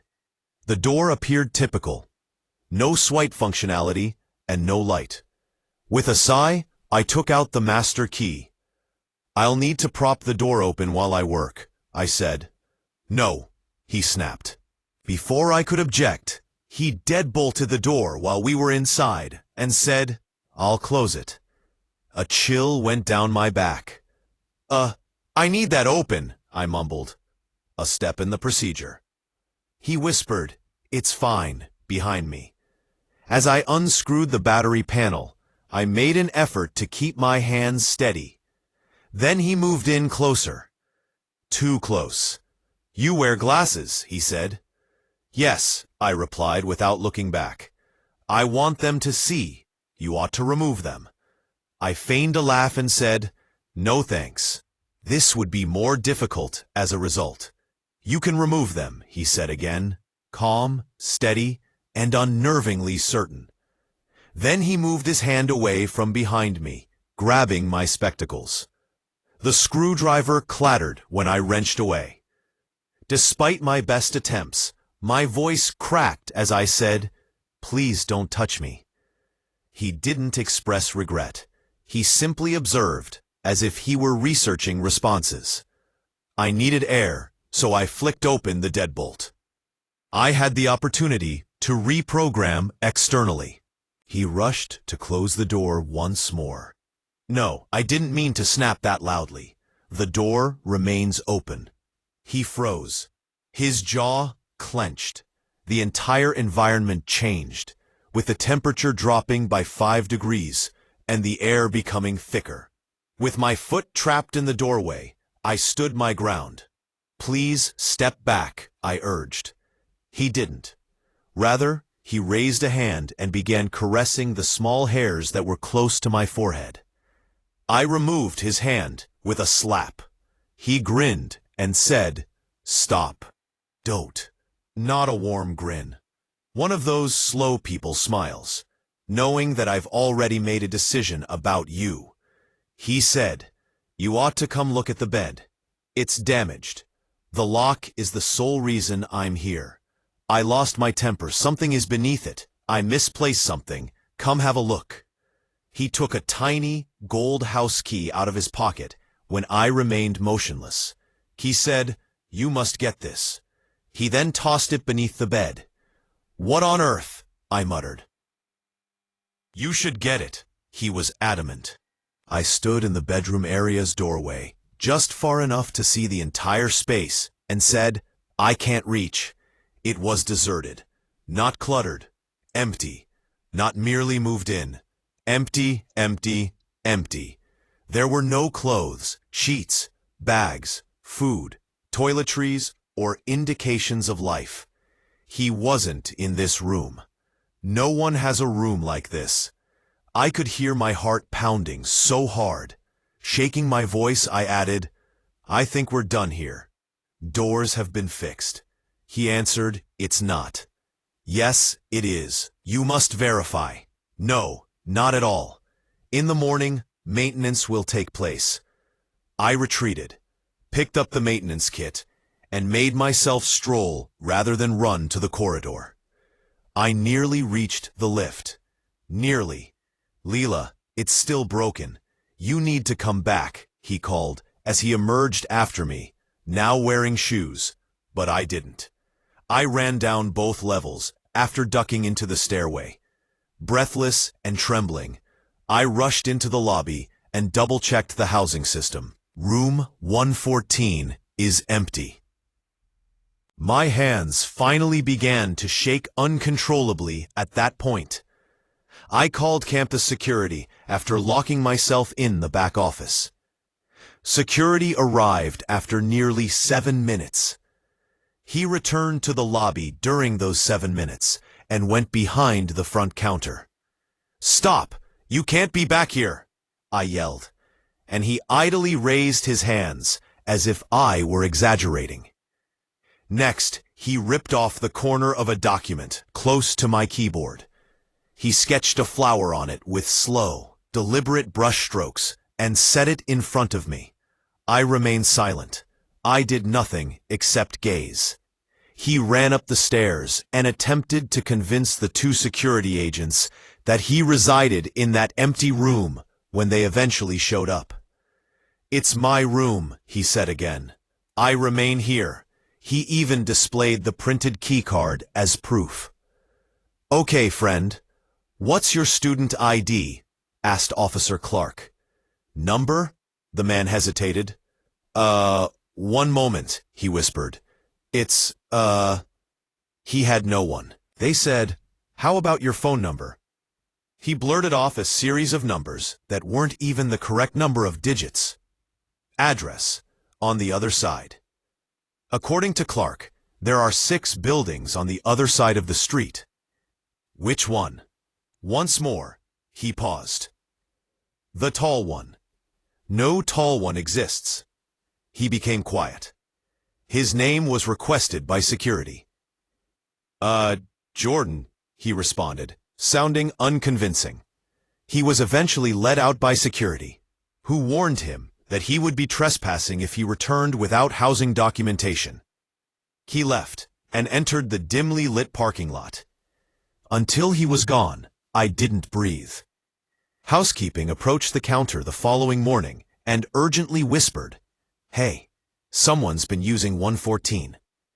I froze, she said. We discovered the TV on and the door deadbolted open. Overnight, someone had been inside. My heart fell. I later learnt from a cleaner that she occasionally utilized that empty space as her unofficial break room. She assumed she must have overlooked locking it that evening, and that's how he entered. A door was left slightly ajar. No one was meant to be in that room. A girl working by herself. A man who refused to identify himself. A man who approached too closely. Who closed the door? Who secured it? Who desired for me to be on the earth? Who desired the removal of my glasses? Who persisted in attempting to entice me further? Was he going to kill me, abduct me, or attack me? I'm not sure. However, I am aware of one thing. The only thing was me. He kept attempting to close the locked door that stood between him and an empty, dark chamber. I never imagined that the last place I would ever feel safe would be a cheap, inhospitable bed in a small American mountain hamlet. However, you only realize that kind of stuff when everything goes wrong. I'll start at the beginning, because that's where the first fractures formed, when hindsight digs its claws into the back of your neck and murmurs, "You should have known better." Little ones are nearly undetectable. In all honesty, I suppose I had been ignoring cracks my entire life. At the age of 24, I was exhausted from balancing an online degree with 2 part-time jobs. I was repeatedly advised to take a weekend off by my therapist. However, weekends are costly when every transaction causes your bank account to cry. I therefore made reservations for an inexpensive hostel close to Evergreen Ridge, a little tourist town in Washington State, after my coworker suggested it. It was an old lodge that had been partially updated and partially left in the 1970s. I thought I'd walk, breathe, and get some fresh air. My pals made fun of me. I dismissed it, saying, "Hostile, bro, that's just adult summer camp for broke strangers." Strangers didn't frighten me. I ought to have been. The bus left me off at a desolate intersection where the small town was surrounded by mountains that loomed like dark blue walls. The air had a diesel and pine scent. A dirt road was indicated by a worn wooden sign.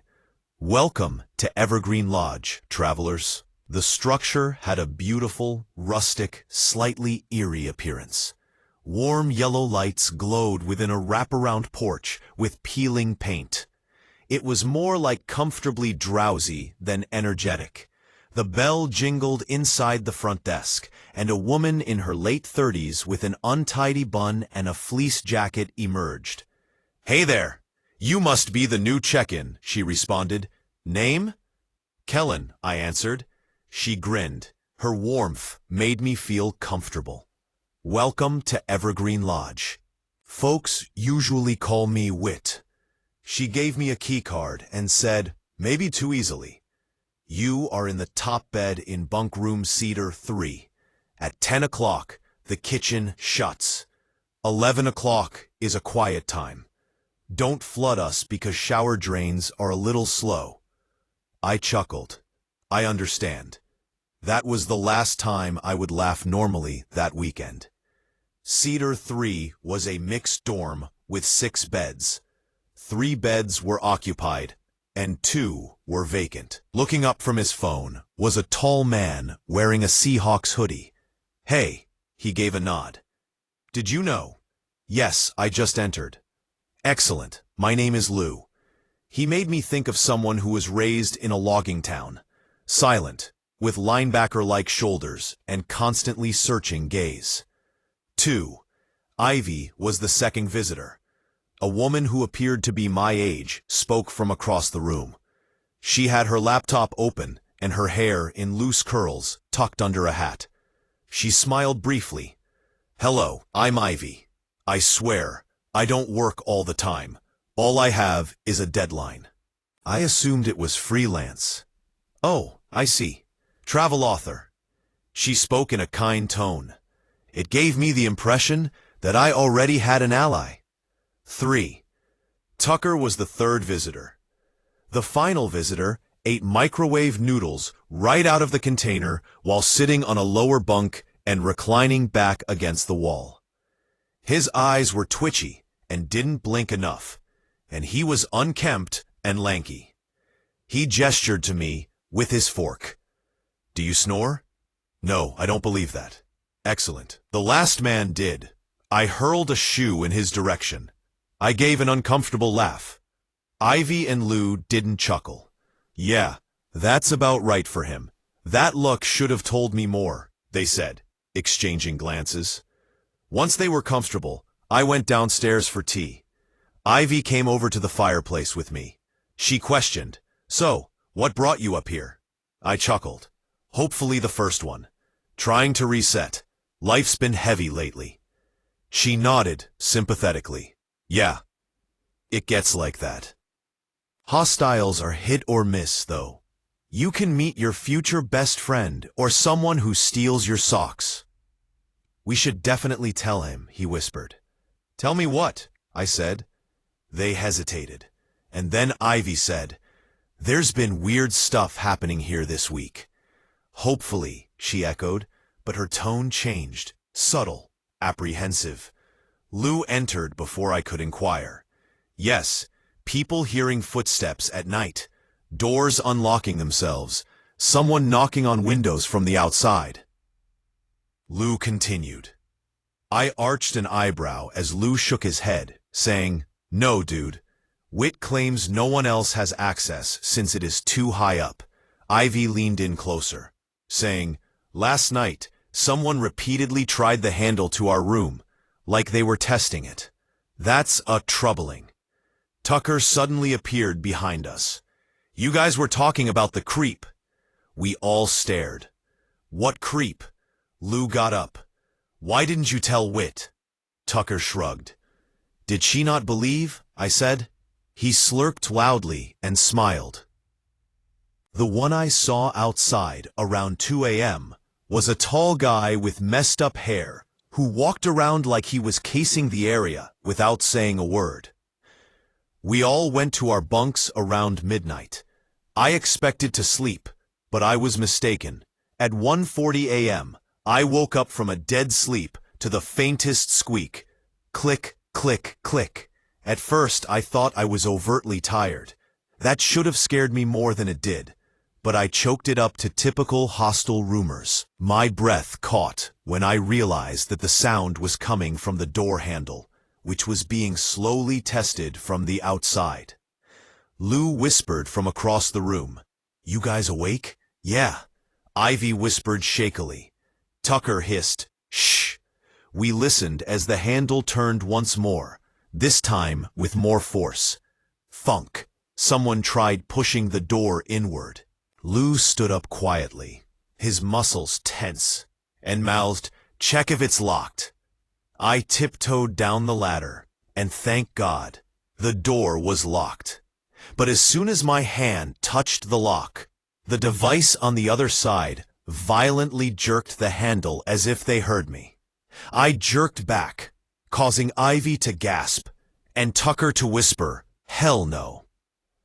The next morning, Wit insisted that no one had been in the hallway. "Maybe a guest got confused," she said. "Hall lights flicker occasionally, but we checked the hall camera monitor in the lounge. She showed us readings, not actual footage. The system's down this week," she claimed. Convenient. Then everything went dead silent. "So what now?" I whispered. Lou exhaled through his nose. We waited. None of us slept after that. I spent the day exploring the town. Evergreen Ridge was lovely, with small shops, older couples sipping coffee. The kind of town where people wave even if they don't know you, friendly and safe, unlike the Hostel.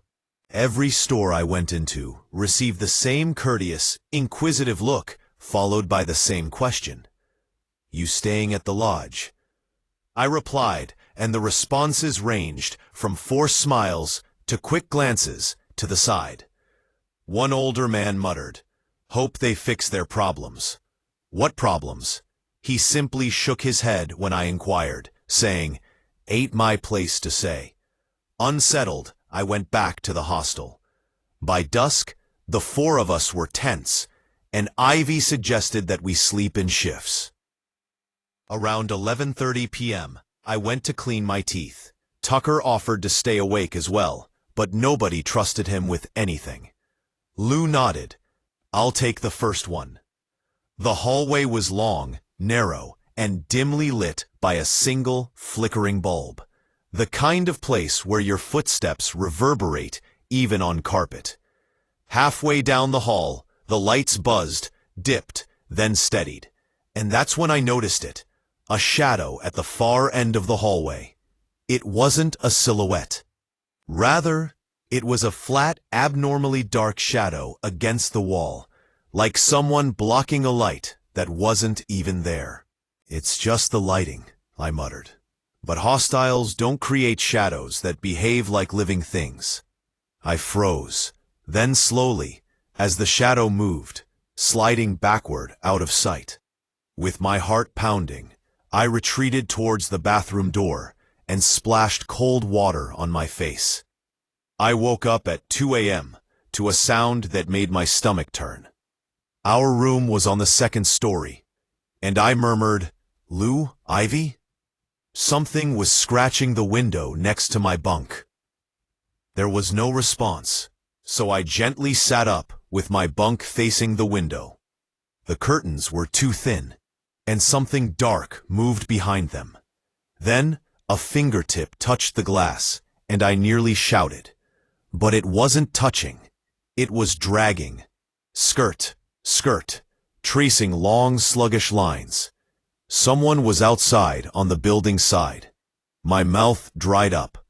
"Lou," I said angrily, and he instantly woke up. "What?" I pointed at the window, and he gazed, his jaw tightening, before whispering, "Everyone get down, now." Ivy slid away. Tucker followed suit, and we crouched behind mattresses while Lou gently reached for the window and pulled back the curtain, revealing nothing but the scratches and new stains on the glass. "How the hell?" Lou shook his head as Ivy exhaled. "We're heading to the front desk." Behind the counter, Wit was drinking a mug of chamomile tea while half sleeping. She questioned, "What's going on?" Wit's expression remained unchanged as Lou stated, "Someone's outside the building, climbing or whatever, scratching our damn window. It doesn't seem feasible." "It is possible," Ivy yelled. "We saw it," moaned Wit. I yelled, "Listen, the lodge is old. Windows creak. Branches smash the glass. Animals climb the siding. No animal uses fingers." Before Wit could answer, the front door creaked open, and we all turned to see a tall figure in an oversized jacket with a hood up, mud streaked across the jeans, slow, deliberate movement, and tightened air. At that moment, everything changed. The figure turned to face Wit and said, "You got a spare room?" in a low, raspy voice. "We're full tonight," and Whit didn't blink. He looked at each of us next, his pale, unfriendly eyes sweeping over our faces one by one, grinning a little before walking away. The door closed, and Whit let out a shaky breath, as if she had been holding her breath the entire time. Ivy murmured, "Who was that?" We attempted to go back to sleep, but Whit didn't respond. She simply locked the door twice. Ivy was sitting awake on her bunk, with her knees pressed to her chest. "I want to leave," she said. "I'm going tomorrow morning." "Yeah, something's off here," Lou said, rubbing his face. "I tried sleeping, but around 4 a.m., a sound broke the silence," Tucker said. We were startled awake by the sound of glass smashing downstairs. Lou frantically murmured, "Stay here." Ivy yelled, "No one goes alone." But he was already to the door. I couldn't just sit there, so I followed him. The corridor felt colder than before. The lights were lower, and my skin crawled. We heard footsteps halfway down the stairs, dragging slowly over shattered glass. Lou murmured, "Back up." Before we could go, however, a soothing, even kind voice drifted through the shadows. "You youngsters shouldn't be up right now." Lou grabbed my arm and said, "Back to the room, now," as I recognized the man from the front entrance. However, the man's footsteps were already ascending the stairs. As we ran inside, Ivy broke open the lock. "Lock it!" Just as the footsteps reached our floor, Elle slammed it shut and locked it. Then, just like the previous night, the handle turned slowly and deliberately. "Open up," the man said softly. "I just want to talk," Tucker whispered. "Hell no." The man tapped his knuckles on the door in a rhythmic, taunting manner. "Y'all saw me," he replied, "tonight, so now I gotta come in." Ivy covered her lips to stop herself from crying. Lou leaned against the door, and he dialed 911. I grabbed for my phone, but there was no service, and Tucker checked his, but there was nothing too. The man laughed darkly, as if he knew that would happen, and then the entire door trembled. Lou said, "Get back, all of you," while Ivy wailed, "He's going to break it." I said as the hinges creaked, and there was another bang. Then there were running footsteps coming from the stairs rather than the hallway. The banging ceased when a woman's voice yelled, "Hey, get out of here!" The man snarled to himself. Then quick footsteps, a chase, banging doors, a brawl, and then absolute quiet. Shaking, we waited. 5, 10, 15 minutes. At last, Whit's voice could be heard at the door. "It's okay," she said feebly. "He is no longer there." Lou opened the door a crack. "What took place?" Whit appeared shaken. "I drove him away. I believe he was under the influence of alcohol or drugs." She was a terrible liar. Whit nodded when Lou stated, "We're leaving at sunrise." "It's probably best that way." We quickly packed. Ivy dropped her charger twice due to her trembling hands. Whit avoided making eye contact as we checked out. "Who was that man?" I finally inquired, and Whit hesitated before whispering, "Local. Name's Carver." Lou said, "We try to keep him out. He has issues. He thinks this place belongs to him. He shows up every few months. You ought to have informed us." Whit appeared worn out. "No one would stay if I told the visitors. Additionally, Carver rarely enters. Usually, that made my blood chill." Whit's eyes sparkled as Ivy remarked, "We could have died." I apologize. However, apologizing was insufficient. Refusing to stay even a minute longer than required, we strolled along the dirt path with our baggage. Ivy put her arms around herself at the bus stop. She whispered, "I'm never staying in a hostel again." Lou gave a nod. We all chuckled for the first time when Tucker remarked, "Yeah, same. I kind of want to burn that place down." Laughing, but shaky, traumatized laughing. The bus pulled up. We got on board. Throughout the entire voyage, nobody said anything. However, just as we turned the bend out of town, I swear I saw a tall man observing the bus behind the trees by the lodge's edge. A hood partially conceals the face. His right hand had a small scratch mark that caught the morning light. I gave a blink. He took a step back among the trees, as if he hadn't finished and had been waiting. I had no idea that a location could have a memory so profound that it altered the air's temperature. But as soon as I entered Red Ridge Hall's wooden double doors, I was proven wrong. Winters and decades of fingerprints have discolored the aged oak. It was my mother who insisted that I go. She continued saying, "Colton, sweetheart, you need structure," while she packed my suitcase as if I were a child going to summer camp, rather than a 16-year-old being sent to a rigid boarding hostel for boys in northern Pennsylvania. Red Ridge Hall will make you a man, since it offers opportunity and discipline. I recall staring at her and wondering what aspect of myself she felt lacked manliness. Although it wasn't always easy to grow up in Denver with a single mother, she instilled in me values of integrity, compassion, and the abundance of books on every shelf in our small apartment. Before I could learn to walk, my dad vanished, a ghost that was more absent than any haunting I will encounter in the future. Mom said she didn't want my sensitivity to get softer. Her coworker had told her that Redditch Hall, a prestigious prep school connected to the venerable Grantham Academy, was renowned for developing boys into self-assured leaders. She was unaware of Red Ridge's darker reputation, which was never addressed in the admittance brochure.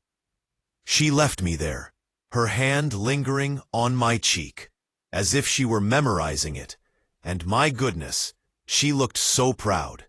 She said, "You're going to do great, baby." I wanted to take her word for it. The smells of winter clothing, bleach, and aged wood filled the passageways. It appeared as though the building was shedding its history, since the wallpaper was peeling, close to the baseboards, revealing older layers beneath. Every student strolling by seems to have been created from the same blueprint. High-end trainers, boisterous self-assurance, and eyes that assessed you before determining whether you were worthy of conversation. I hauled my bags over to my dorm room. My roommate's was written on the metal plate, and when I opened the door, two boys stopped laughing as if I had interrupted a joke. One had sandy hair and was tall, broad-shouldered, and perhaps a lifelong football player. The other had sharper features, was thinner, and wore a maroon hoodie even inside. "Yo," said the tall one. "You the new kid?" "Yeah," I said, putting down my suitcase. "Skeleton? All right, cool." He gestured to himself with a thumb. "I'm Weston. Call me Wes." The guy, another, raised a hand in greeting. "Al or Alden, whatever." Wes narrowed his eyes at my attire. "Just a long-sleeved flannel shirt and jeans. Are you from a farm or something?" "No." I gave a small laugh. "Denver." Satisfied, he nodded and dropped it. Alden smiled slightly and returned to his unpacking. For a little moment, I genuinely believed that everything would work out. That was before to my encounter with Declan Rohr. Redditch Hall was old, although it wasn't very large. Constructed in 1892, it had sporadic renovations every few decades. While some rooms flashed like fading fireflies, others had brand new lights. The faucets in the shared showers roared when they were switched on, and the tiles were misaligned. The first week went by as usual. The food was passable. The classes were dull, and the weather wasn't as harsh as I had anticipated. Then I bumped into him. Declan, the wrestling team's captain. Famous last name, wealthy child. Half of the local ski resorts were owned by his father. He stopped me outside the cafeteria and examined me as if he were evaluating a wall fault. He said, "You the Denver kid?" "Yeah," he grinned. "You look soft." I remained silent. Silence seemed to be the incorrect response, even if I didn't want any trouble. Later, Wes drew me aside. "I have some suggestions for you, guy. Don't annoy Declan. He is insane," Alden said bluntly. Wes clarified, "Not a psycho. He's just a strong, and his friends follow him." That night, I didn't get much sleep, since I could hear laughter at strange hours and footsteps in the hallway. However, one individual made it simpler. Hail Rowan. He was courteous, a touch reserved, and constantly reading. He lived 2 stories above me. When we grabbed for the same notepad in the library, we crossed paths. He responded, "Oh, sorry," and withdrew his hand. "No, you take it," I said. He grinned. "You're new, right? I've seen you around." We ended up talking for almost an hour. Rowan was intelligent, subtly humorous, and had a kind listening style that made you feel heard. I felt warm for the first time since coming here. The following day, the day after that, and before. For a long time, we were staying up late in the common area, speaking to each other about life, music, and anxieties we kept to ourselves. It happened one evening. The lights were low and the rain was beating on the window as we sat on the old couch next to the vending machine.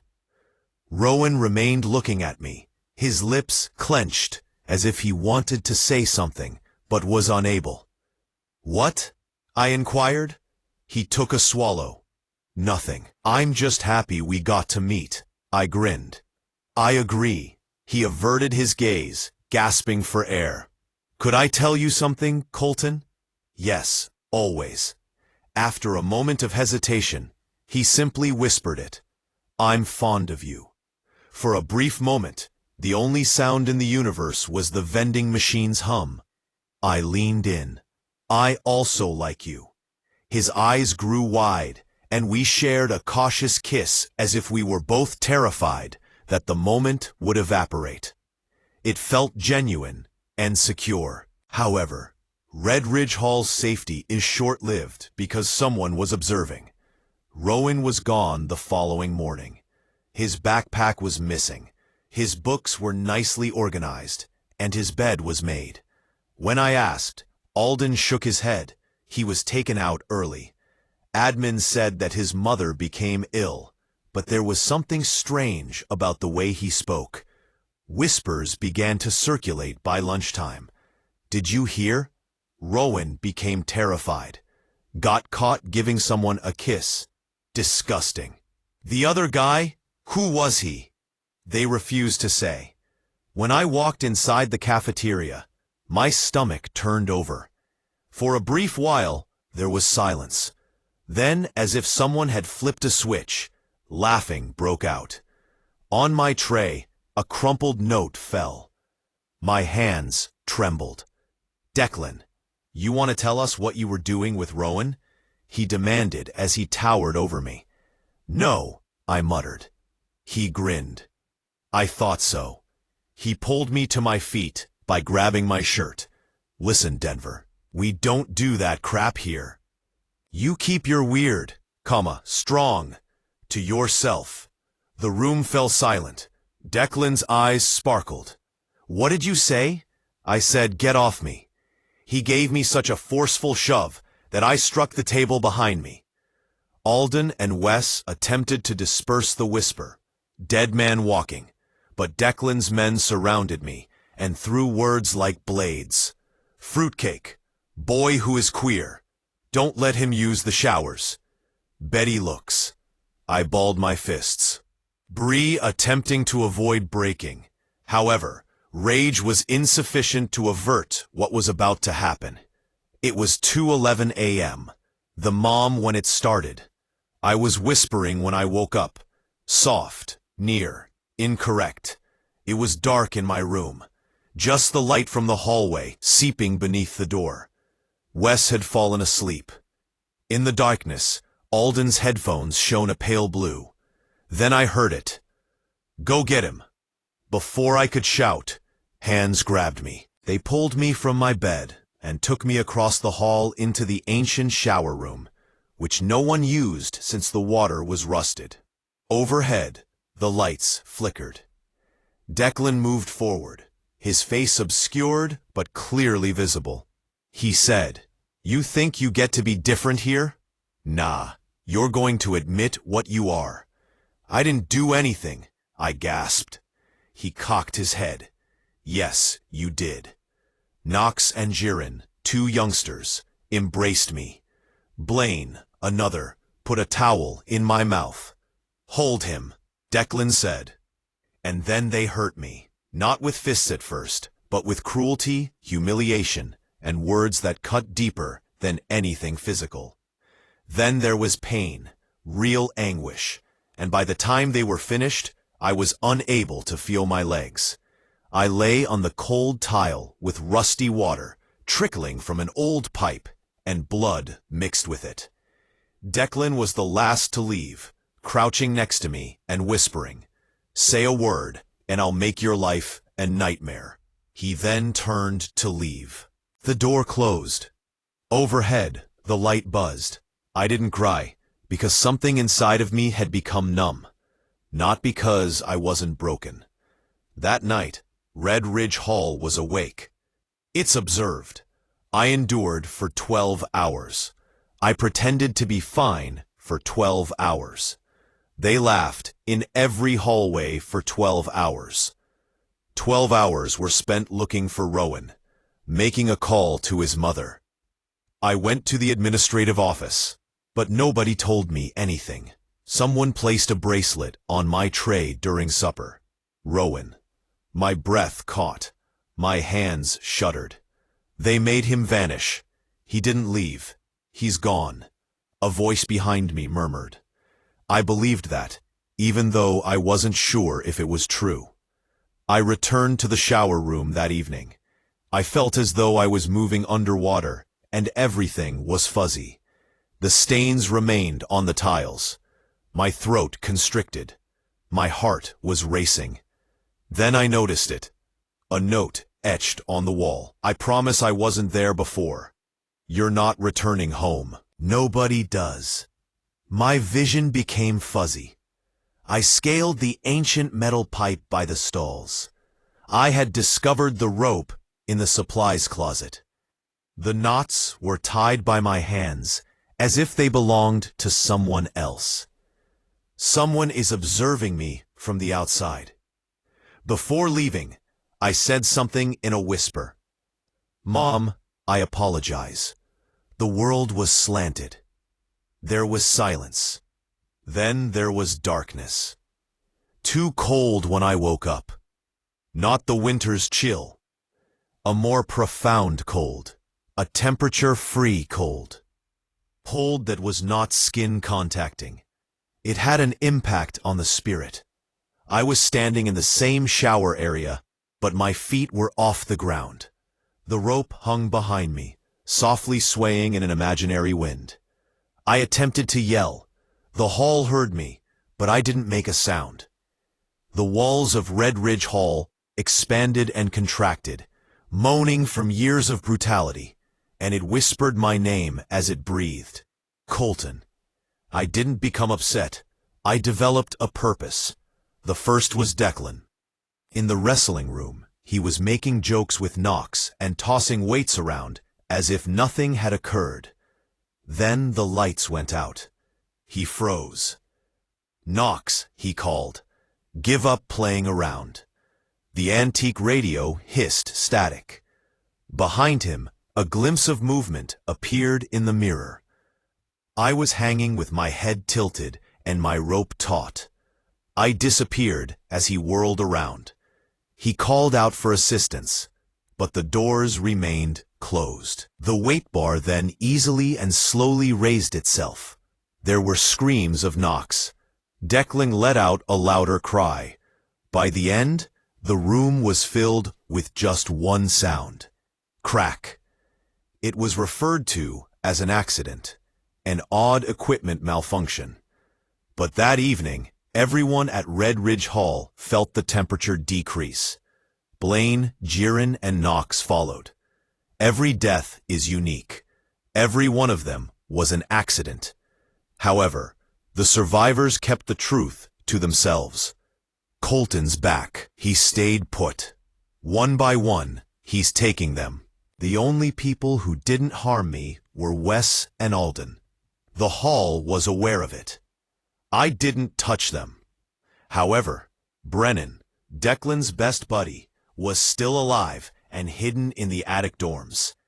He heard scratching on the ceiling when he woke up one night. Go slowly and methodically. He covered his ears and whined, scratch, scratch, scratch. Then I spoke in a whisper. When Rowan pleaded with you to stop, did it feel like this? He wept. I kept my hands off of him. I didn't. To God, I swear. However, the hall was aware of the reality. Weeks prior, he had kept the door closed as Rowan was assaulted. He had chuckled. He would allow it to occur. That was sufficient. The space darkened. My long, warped shadow spread over the wall. Brennan attempted to flee, but the hall had other ideas. 3 stories below, he tumbled out of the attic window. At dawn, they discovered him. Mouth open, eyes wide, pale face, mid-scream. Red Ridge Hall was unable to conceal everything. No more. Alden discovered a loose panel under the dryer in the laundry room a week after Brennan passed away. There was a drawer within. Rowan's backpack, notes, glasses, and letter were all within the drawer. I was the intended recipient of the letter. A trembling hand scribbled my name, Colton. The information was brief. They threatened to harm you if I stayed. They predicted that you would vanish. I apologize. I adore you. He was not transferred. He would flee. Furthermore, he was never able to cross the frozen river behind the school. Months later, they discovered his body. It was cold, bruised, and clearly Rowan. It was concealed by the school. Along with all other sins, administration buried it. However, the hall recalled, and the anger persisted. Red Ridge Hall was closed by Grantham Academy a year later. The newspaper reported structural safety issues. However, the surviving boys told a different tale in whispers. Without electricity, lights flicker. Without wind, doors smash. They were followed by footsteps down deserted hallways. A shadow hovered close to the former shower. A sobbing voice, softly shattered. Is anyone present? They shut it down. They boarded the windows. The doors were secured. Locals, however, claimed to see someone standing at the second-floor window at night. Not blinking, not moving. Rope that seems to be a part of him, slipping around his neck. Some claim that the ghost is upset. Some claim he is in mourning. In actuality, though, I'm neither. I'm just waiting because every boy who has ever harmed someone is remembered by the hall, inside its boundaries, and they will all return one day. I will also be present, observing, waiting, and not forgetting.